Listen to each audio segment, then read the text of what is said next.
हाय। सो जैसा कि आप यहाँ पे देखोगे, यहाँ पे देखो आप, कॉन्टेक्ट मैनेजमेंट एप्लीकेशन है गाइस। और ये कॉन्टेक्ट मैनेजमेंट में अभी सबसे पहले हम कॉन्टेक्ट के ऊपर बात करेंगे, उसके बाद अपन यूज़र मैनेजमेंट के ऊपर बात करेंगे। ठीक है, ऐसा नहीं होता कि आपको हमेशा कोई भी एप्लीकेशन बनाना है तो आप लॉगिन स्क्रीन से बनाना शुरू करो, ऐसा ज़रूरी नहीं है।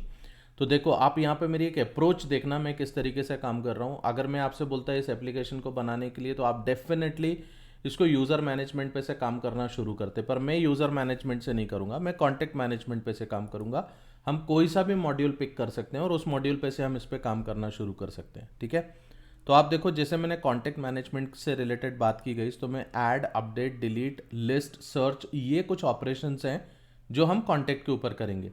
तो बेसिकली अभी इसमें ऐसा होने वाला है कि कोई भी यूज़र जो आप लॉगिन करने वाला है, तो वो लॉगिन करने के बाद में अपने कॉन्टेक्ट्स इसको मैनेज कर सकता है। ठीक है, मतलब वो अपने सेशन के अंदर या अपने अंडर में कुछ कॉन्टेक्ट्स अपने मैनेज कर सकता है। जैसे आपका फ़ोन बुक होता है ना, आपका फ़ोन होता है, आप उस फ़ोन में क्या कर रहे हो, आप आपके कॉन्टेक्ट्स मैनेज कर रहे हो।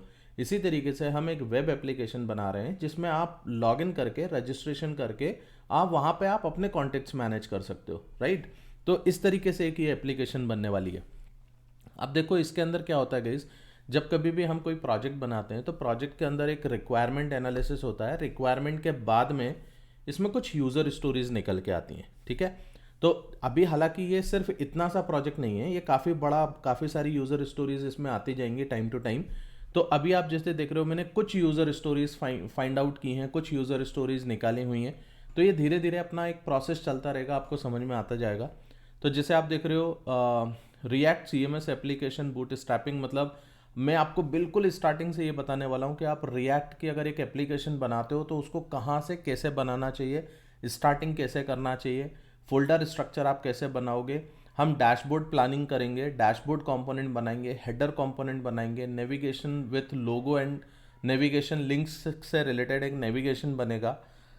इसके अलावा मेन सेक्शन बनेगा, फुटर सेक्शन बनेगा। तो ये तो एक सिंपल सी चीज़ हो गई। इसके अलावा और अभी फंक्शनैलिटीज़ धीरे धीरे आने वाली हैं गाइस, ये सब मैं इसमें ऐड ऑन करूँगा और आपको धीरे धीरे ये सारी चीज़ें देता जाऊँगा। मैं आपको वायर फ्रेम दिखा देता हूँ कि एक्चुअल में जो एक छोटी सी एप्लीकेशन भी अगर आप एक प्लान कर रहे हो तो वो किस तरीके से आपको प्लानिंग करना चाहिए, कैसे वायर फ्रेमिंग करना चाहिए।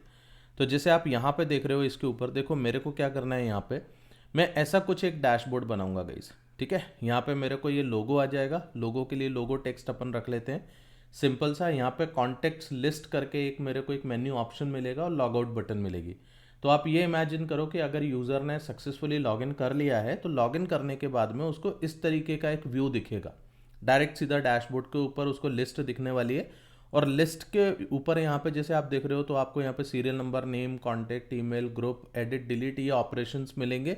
तो जो भी आपके पास लिस्ट है आप उस पर ये ऑपरेशंस परफॉर्म कर सकते हो।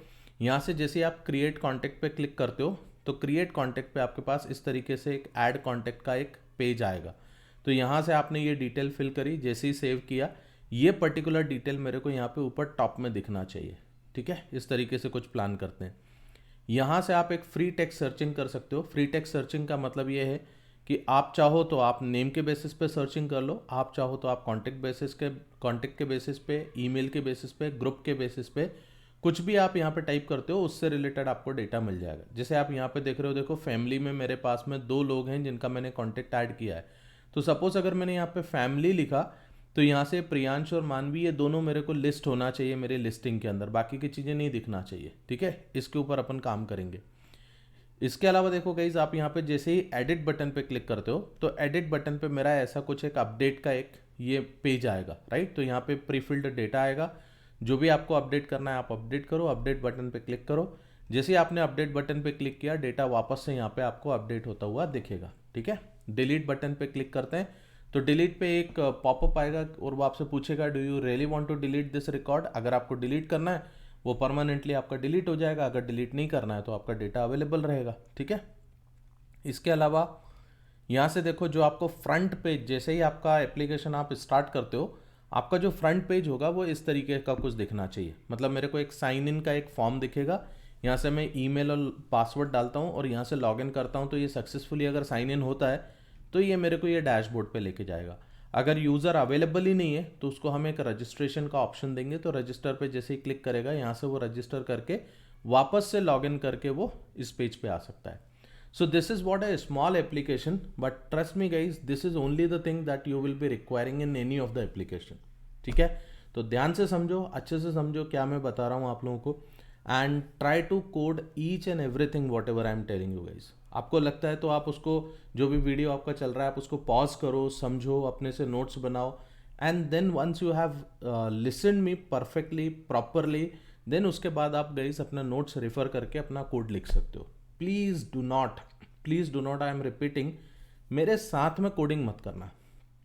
क्योंकि क्या होगा, आप अगर मेरे साथ में कोडिंग करोगे, बार बार वीडियो को पॉज करोगे, बार बार उसको देखोगे, आप कंसेप्ट के ऊपर फोकस नहीं कर पाओगे. सो व्हाट आई वांट कि आपका फोकस जो है वो 100% कंसेप्ट के ऊपर होना चाहिए. सो यहाँ पे जो मैं बात करने वाला हूँ गाइज, ये पूरे प्रोजेक्ट के दौरान मैं बेसिक पे बात नहीं करूँगा.